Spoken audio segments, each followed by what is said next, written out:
کہتے ہیں کہ محبت کا دوسرا نام نکاح ہے۔ نکاح دو لوگوں کے درمیان ہونے والا کانٹریکٹ یا دو لوگوں کے درمیان رضامندی سے طے پانے والا ایک پاکیزہ رشتہ ہے، لیکن کئی دفعہ اس رشتے کو کرنے سے پہلے لڑکے کی رضامندی تو دیکھی جاتی ہے، لیکن لڑکی کی رضامندی کو کوئی اہمیت نہیں دی جاتی۔ اسے معاشرے کی زنجیروں سے عزت کے جال میں پھنسا دیا جاتا ہے۔ لیکن یہ نکاح نامہ ایک لڑکی کے لیے بہت اہمیت رکھتا ہے۔ وہ صرف اس پر دستخط ہی نہیں کرتی، بلکہ اپنی ساری زندگی اس انجان شخص کے نام کر دیتی ہے جو اب اس کا مجازی خدا ہوتا ہے۔ اپنے شوہر کی خوشی میں خوش اور غم میں اس کا ساتھ دینے کے وعدے کرتی ہے۔ یہ لڑکی کی زندگی کے سب سے خوشگوار لمحات میں سے ایک لمحہ ہوتا ہے، لیکن میرے لیے یہ لمحہ ندامت کے سوا کچھ نہیں ہے۔ بارات آنے والی ہے، پورا گھر خوشیوں سے چہک اٹھا۔ اماں، اس نے بے چینی سے اپنی ماں کا ہاتھ مضبوطی سے پکڑ لیا۔ اس کے معصوم چہرے پر ایک ڈر کی لہر تھی، سہمی سی۔ کچھ نہیں ہوتا بیٹا، یہ تو خوشی کا موقع ہے۔ اس کی ماں کی آنکھوں میں آنسو آ گئے تھے۔ تمہارے ابا جیسے بھی ہیں، سخت دل، بے رحم، لیکن مجھے ان پر پورا یقین ہے کہ وہ تمہیں کسی ایرے غیرے کے ہاتھوں میں نہیں دے دیں گے۔ عرفہ بیگم نے روشائل کو اپنے سینے سے لگایا ہوا تھا، لیکن انہیں اندر سے ابھی بھی ڈر تھا کہ کہیں کچھ برا نہ ہو جائے، کیونکہ گھر میں روشائل کے ابا ارشد علی کے علاوہ کسی اور نے اس کے ہونے والے شوہر کو ابھی تک نہیں دیکھا تھا۔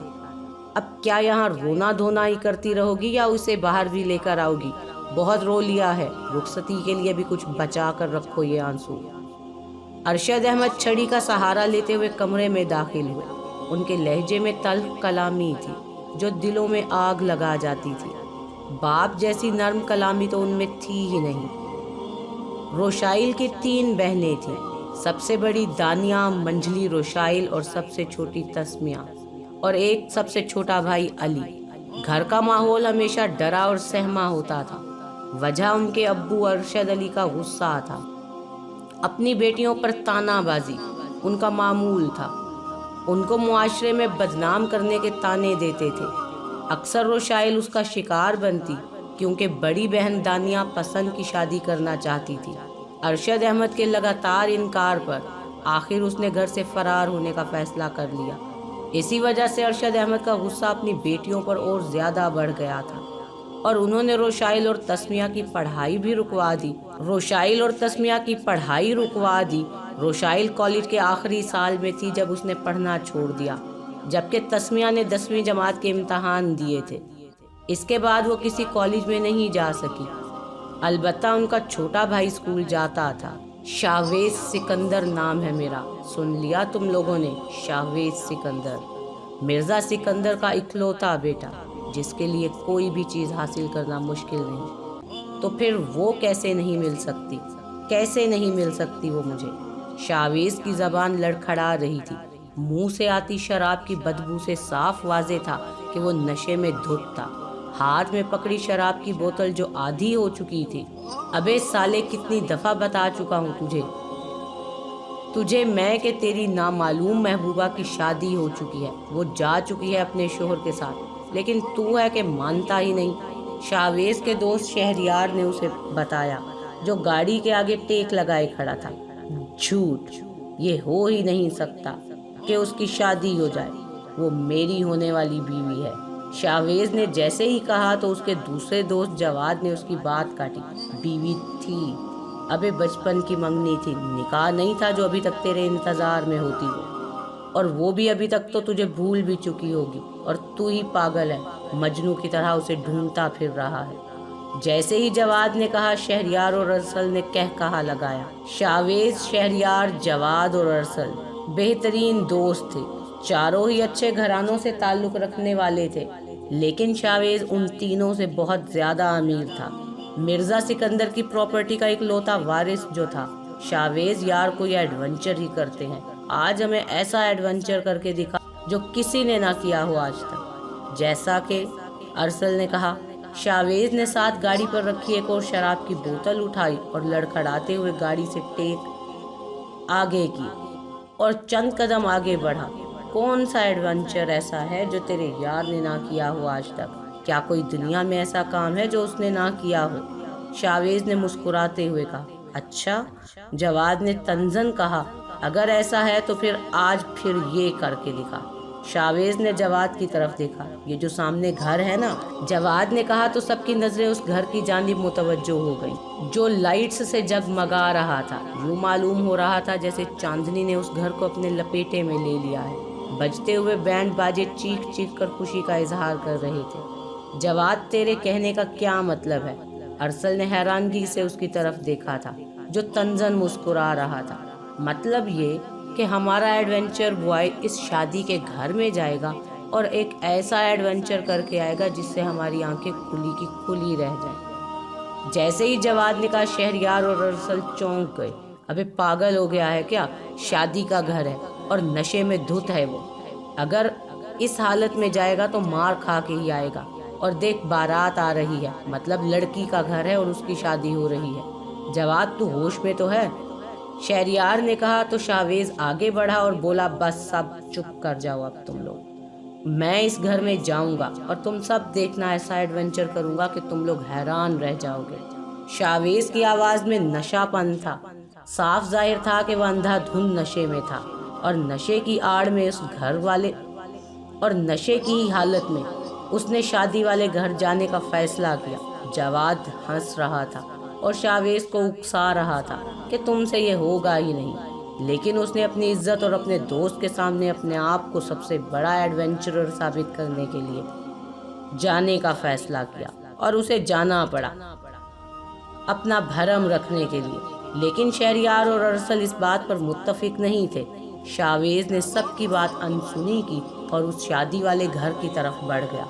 شرم نہیں آتی آپ کو اپنی بیٹی کے لیے یہ رشتہ ڈھونڈتے ہوئے؟ عرفہ بیگم نے چلاتے ہوئے کہا۔ کیوں، کیا ہوا ہے؟ صحیح اور اچھا بھلا تو ہے، اور ویسے بھی تیری بیٹیوں کے لیے یہی بہتر ہے۔ خدا کا خوف کرو ارشد، وہ تمہاری بھی بیٹیاں ہیں، اور میری پھول جیسی بچی کو اس 40 سالہ بوڑھے آدمی سے بیاہ رہے ہو۔ مجھے تو شرم آتی ہے تمہیں اپنا شوہر کہتے ہوئے، جو اپنی بیٹیوں سے اس قدر نفرت کرتا ہے کہ اپنی 25 سالہ بیٹی کسی بڈھے کے ہاتھوں میں دینے لگا ہو۔ ارے بیٹیاں تو رحمت ہوتی ہیں، لیکن تم جیسے سنگ دل انسان کو کیا پتا۔ میں اپنی بیٹی کو اس کے ساتھ نہیں جانے دوں گی، میں یہ نکاح نہیں ہونے دوں گی۔ جیسے ہی عرفہ بیگم نے کہا، ارشد نے اس کے منہ پر زوردار تھپڑ رسید کیا اور اپنی وحشت ناک آنکھیں نکال کر کہا، وہ میری بیٹیاں نہیں ہیں، سن لیا تم نے؟ وہ تیرے پہلے شوہر کی اولاد ہے۔ میرا صرف اور صرف ایک ہی بیٹا ہے، علی، اور تیری بیٹیوں کی یہی اوقات ہے۔ ارے شکر کرو میں ان کی شادیاں کر رہا ہوں، ورنہ ان کو کوئی رئیس زادے رشتے دینے والے نہیں ہیں۔ عرفہ بیگم چپ ہو گئیں۔ ان کے پاس اب بولنے کے لیے کچھ رہا ہی نہیں تھا۔ روشائل خاموش تھی، بالکل خاموش۔ اس کے منہ پر چپ کی مہر لگ گئی تھی۔ وہ سنگ دل ہو چکی تھی۔ وہ کچھ نہیں کہہ سکتی تھی، کچھ بھی نہیں، اور آخر وہ کہہ بھی دیتی تو کیا اس کا باپ اب رک جاتا؟ نہیں، وہ کبھی نہیں مانتا۔ انہوں نے آج تک انہیں صرف باپ کا نام دیا تھا، لیکن پیار کبھی نہیں۔ وہ ساری زندگی باپ کے پیار کو ترستی رہی۔ ان کے سگے باپ یعنی عرفہ کے پہلے شوہر کی کار ایکسیڈنٹ میں موت واقع ہو گئی تھی۔ اس کے بعد عرفہ نے اپنے دور کے رشتہ دار ارشد علی سے نکاح کر لیا تھا۔ اس دن کے بعد سے آج تک ارشد نے روشائل، دانیہ اور تسمیہ کو کبھی اپنی سگی اولاد مانا ہی نہیں تھا اور نہ ہی انہیں پیار کیا تھا۔ رکو! جیسے ہی شاویز نے کہا، سب لوگوں کی توجہ اس کی طرف مبذول ہوئی۔ وہ ہاتھ میں شراب کی بوتل پکڑے لڑکھڑاتے ہوئے چل رہا تھا۔ اس کی آواز سب سے الگ تھی۔ سب لوگوں کے دلوں میں کئی طرح کے سوال کھڑے ہونے لگے۔ یہ شادی نہیں ہو سکتی۔ جیسے ہی شاویز نے کہا، سب لوگوں کی نظریں اس پر منجمد ہو کر رہ گئیں۔ سب اس کی بات پر حیران تھے، چونک گئے۔ روشائل کے ساتھ بیٹھا دلہا ہڑبڑا کر اٹھا۔ روشائل کے دل کی دھڑکنیں تیز ہو گئیں۔ اس نے اپنا گھونگھٹ اتارنا چاہا، لیکن وہ ایسا نہیں کر سکتی تھی۔ ابے کون ہے تو شرابی؟ یہاں کیسے آ گیا؟ چل نکل یہاں سے۔ ارشد علی نے شاویز کو دھکیلا۔ میں نے کہا یہ شادی نہیں ہو سکتی۔ جیسے ہی شاویز نے دوبارہ کہا، دلہا آگے بڑھا اور غصے سے اس کا گریبان پکڑ لیا اور بولا، سالے ہے کون تو اور یہاں کیا کرنے آیا ہے؟ شاویز نے کہا لگایا، یہ تو ان کی بیٹی بتا سکتی ہے کہ میں یہاں کیوں آیا ہوں۔ روشائل کا دل منہ کو آ گیا۔ اس نے گھونگھٹ اتارا اور ایک نظر اس کی طرف دیکھا۔ بلیک ٹی شرٹ اور پینٹ میں ملبوس تھا وہ۔ اس کی آنکھیں سرخ ہو رہی تھیں، بال آنکھوں پر پڑتے تھے اور گہری آواز تھی۔ ارشد احمد اور اس دلہے نے روشائل کی طرف دیکھا جو نہیں نہیں میں سر ہلا رہی تھی۔ روشائل کے چہرے کے تاثرات سے صاف واضح تھا کہ وہ شاویز کو نہیں جانتی تھی، پر یہ کیوں ایسا کہہ رہا ہے؟ بکواس بند کرو۔ میری بیٹی کو کیسے پتا ہوگا؟ میری بیٹی کا تجھ سے رشتہ کیا ہے؟ رشتہ؟ ابے بڈھے، میں تیری بیٹی کا عاشق ہوں، تیری بیٹی کا یار۔ مجھے خود تیری بیٹی نے آج یہاں بلایا تھا تاکہ میں یہ شادی رکوا سکوں۔ جیسے ہی شاویز نے کہا، آسمان ہی منو ٹوٹ پڑا تھا اس کے سر پر۔ عرفہ کا کلیجہ منہ کو آ گیا۔ وہاں کھڑے سب لوگ طرح طرح کی باتیں بنانے لگے۔ نہیں ابا، میں اسے نہیں جانتی، مجھے نہیں پتا یہ کون ہے، یہ جھوٹ بول رہا ہے، جھوٹ بول رہا ہے یہ۔ ارشد علی نے یہ کہتے ہوئے روشائل کے چہرے پہ تھپڑ رسید کیا۔ ابو، خدا کا واسطہ ہے، مجھ پر یقین کریں، میں اس لڑکے کو نہیں جانتی اور نہ ہی آج سے پہلے میں اس سے ملی ہوں۔ چپ کر۔ ارشد اپنا دوسرا ہاتھ مارنے کے لیے اٹھانے ہی لگا تھا کہ عرفہ نے اس کا ہاتھ روک لیا۔ علی کے ابا، روشائل سچ بول رہی ہے، اسے واقعی نہیں پتا اس لڑکے کا۔ تو کیا یہ یہاں خود آ گیا ہے؟ بتاؤ، اسے اسی نے بلایا ہے تو آیا ہے نا؟ اسے اس نے بلایا ہے تو آیا ہے نا یہ یہاں؟ شاویز لڑکھڑایا اور شراب کی بوتل نیچے پھینکی اور کہا، ہاں انکل، مجھے آج روشائل نے خود ہی بلایا ہے یہاں۔ بتاؤ نا روشائل سب کو، ہم ایک دوسرے سے کتنا پیار کرتے ہیں اور رات کو گھنٹوں گھنٹوں تک باتیں کرتے رہتے ہیں۔ بتاؤ۔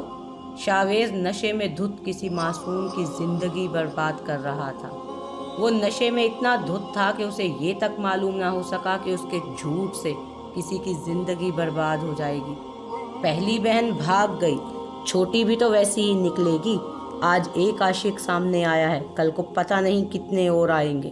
بارات میں موجود ایک شخص نے کہا، چلو بھیا، ہم اس بدچلن لڑکی کے ساتھ کوئی نکاح نہیں کرنا چاہتے۔ باراتی یہ کہتے ہوئے روشائل کے آگے تھوکتے ہوئے چلے گئے اور وہ وہیں کھڑی تھی، بس چپ ہو گئی تھی۔ اس کی زبان کیا کہتی، وہ کیا صفائی دیتی، کوئی اس کی بات پر یقین ہی نہیں کر رہا تھا۔ سب کے سامنے اس کی عزت کو اچھالا گیا تھا، اب کوئی اس کا ہاتھ نہیں تھامے گا۔ ابو، اللہ کا واسطہ ہے آپ کو، میں قسم کھاتی ہوں، مجھے نہیں پتا یہ ایسا کیوں کہہ رہا ہے۔ روشائل نے اپنے ابا کے پاؤں پکڑ لیے۔ سارے باراتی جا چکے تھے۔ دفع ہو گندے بدچلن باپ کی اولاد۔ ارشد نے روشائل کو لات مار کر پیچھے کیا اور شاویز کو پکڑ کر کرسی پر بٹھایا جو پوری طرح نشے میں دھت تھا۔ قاری صاحب، نکاح پڑھواؤ اس کا۔ جیسے ہی ارشد علی نے یہ کہا، روشائل کی سانسیں ہی رک گئیں۔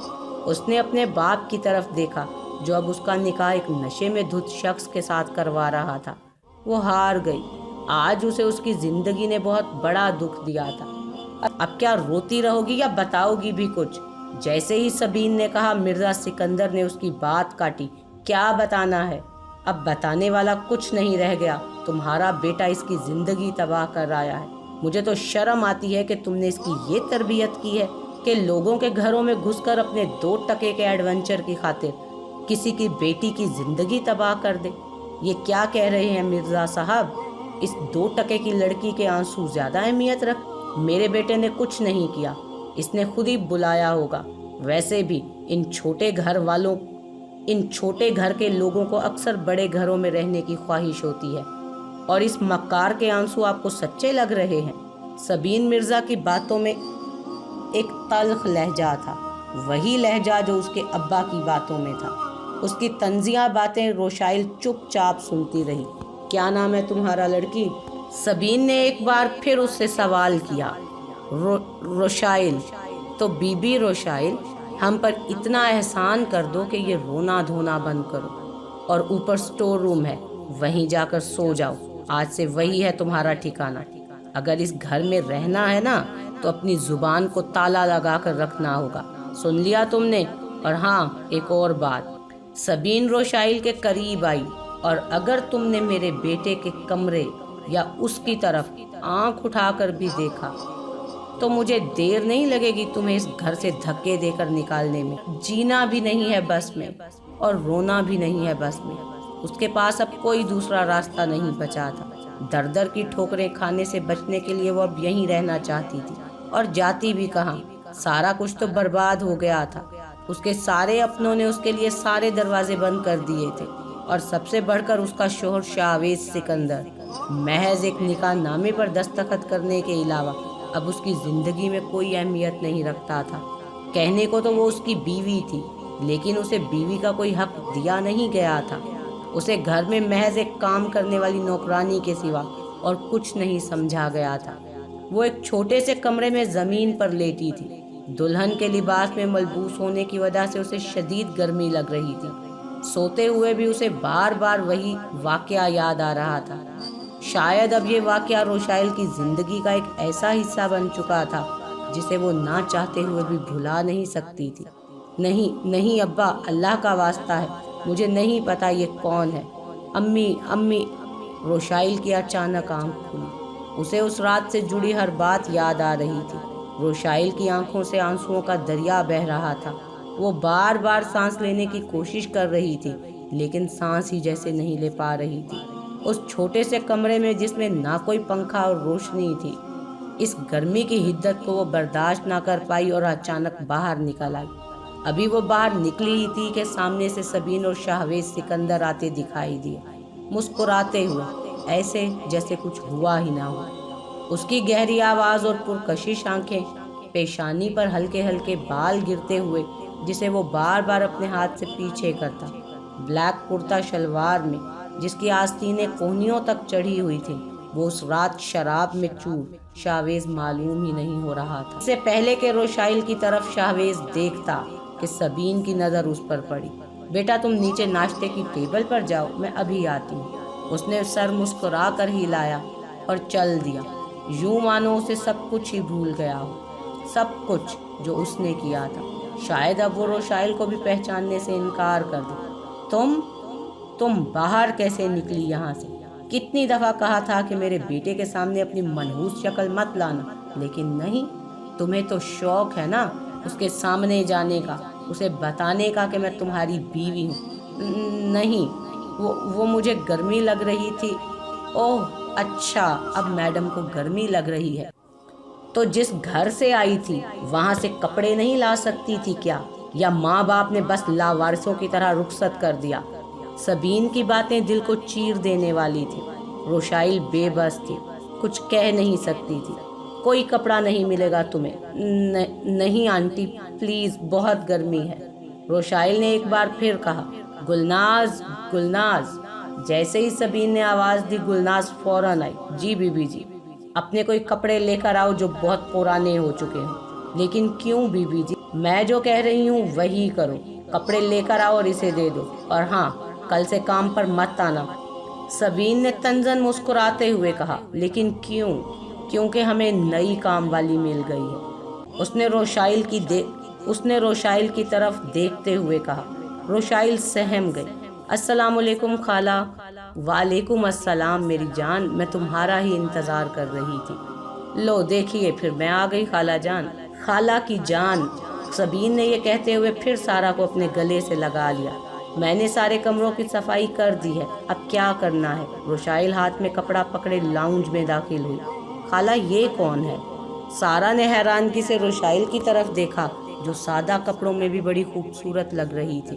یہ میں نے کتنی دفعہ کہا ہے، جب بھی کوئی مہمان آیا تم اپنی منحوس شکل لے کر نہ آیا کرو وہاں۔ جاؤ دفع ہو جاؤ اور شاویز کا کمرہ صاف کرو، اور ہاں صرف کمرہ ہی صاف کرنا، سبین نے دانت بھینچتے ہوئے کہا۔ سارا کے سامنے اسے یہ کہنا پڑا کیونکہ آج تک وہ کبھی شاویز کے کمرے میں گئی ہی نہیں تھی۔ خالہ ویسے یہ ہے کون؟ میرا مطلب ہے دیکھنے میں تو اچھی بھلی لگ رہی ہے، سارا نے تشویش کرتے ہوئے پوچھا۔ ہاں وہ بیٹا یہ مجھے بازار میں ملی تھی، بیچاری غریب ہے نا، تو میں نے بھی ترس کھا کر اسے رکھ لیا۔ سبین کی آواز لڑکھڑا رہی تھی۔ خالہ مجھے سچ سچ بتائیں، بات کیا ہے؟ سارا کے لہجے میں گرمی پیدا ہوئی۔ وہ بیٹا شاویز اس طرح سے۔ سبین نے سارا واقعہ سارا کو بتایا۔ جیسے ہی سارا نے سنا اس کے رونگٹے کھڑے ہوئے۔ کیا شاویز کی بیوی ہے یہ؟ نہیں نہیں بیٹا، کوئی بیوی نہیں ہے یہ، نشے کی حالت میں کوئی نکاح نہیں ہوتا۔ سبین نے بات کو سنبھالنے کی کوشش کی۔ بس کریں خالہ، مجھے پتا ہے، اپنے بیٹے کی سائیڈ نہ لیں، لیکن چاہے نکاح نشے میں کیا، ساری رسموں کے مطابق تو کیا نا، حق مہر سے لے کر گواہ تک سب کچھ تو ہے نکاح نامے پر درج، اور آپ کہہ رہی ہیں یہ نکاح نہیں۔ دیکھو میری جان، سیدھی سی بات ہے، شاویز اس نکاح کو نہیں مانتا، تو پھر تم کیوں پریشان ہو رہی ہو؟ وہ صرف تم سے پیار کرتا ہے، منگنی تم دونوں کی ہو چکی ہے، شادی بھی جلد ہو جائے گی۔ لیکن خالہ، اس کا کیا؟ وہ تو اس کے نکاح میں ہے، اور ویسے بھی شاویز نے کیا خود کہا ہے کہ وہ اس نکاح کو نہیں مانتا؟ کہا نا بیٹا، مجھے یقین ہے وہ اسے طلاق دے دے گا، بس مرزا صاحب کے آؤٹ آف کنٹری جانے کی دیر ہے، پھر دیکھنا کیسے میں اسے دھکے دے کر باہر نکالتی ہوں۔ ٹھیک ہے خالہ، لیکن زیادہ دیر تک نہیں۔ ٹھیک ہے میری جان۔ ماما، وہ ہڑبڑی سے گھر میں داخل ہوا۔ شاویز بیٹا، کیا ہوا ہے؟ کچھ نہیں ماما، فائل رہ گئی تھی، بس اسی سلسلے میں آیا ہوں۔ شاویز، سارا نے اسے آواز دی، لیکن وہ جلدی سے اپنے کمرے کی طرف بڑھ گیا۔ سارا، وہ منحوس ابھی بھی شاویز کے کمرے میں ہے، صفائی کے لیے گئی تھی۔ سبین گھبرا کر اٹھ کھڑی ہوئی۔ روشائل شاویز کے واش روم سے نکل رہی تھی کہ اچانک شاویز سامنے آ گیا۔ وہ دھک سے رہ گئی۔ اس کا پاؤں شاویز کے شوز کے اوپر اچانک آ گیا۔ Sorry, I'm really sorry۔ روشائل نے ڈر کے مارے اپنی آنکھیں بند کر لی۔ تب سے وہ مسلسل یہی کہہ رہی تھی۔ شاویز نے جیسے ہی روشائل کو دیکھا وہیں منجمد ہو گیا۔ اس کے چہرے کے تاثرات سے صاف لگ رہا تھا کہ اس نے روشائل کو پہچان لیا تھا۔ وہ ابھی تک اپنے ہاتھوں کو منہ پر کیے کھڑی تھی۔ کچھ نہیں ہوتا، شاویز نے کہا، اور وہ بھاگ کر کمرے سے باہر نکلی اور سامنے کھڑی سبین اور سارا سے ٹکرا گئی۔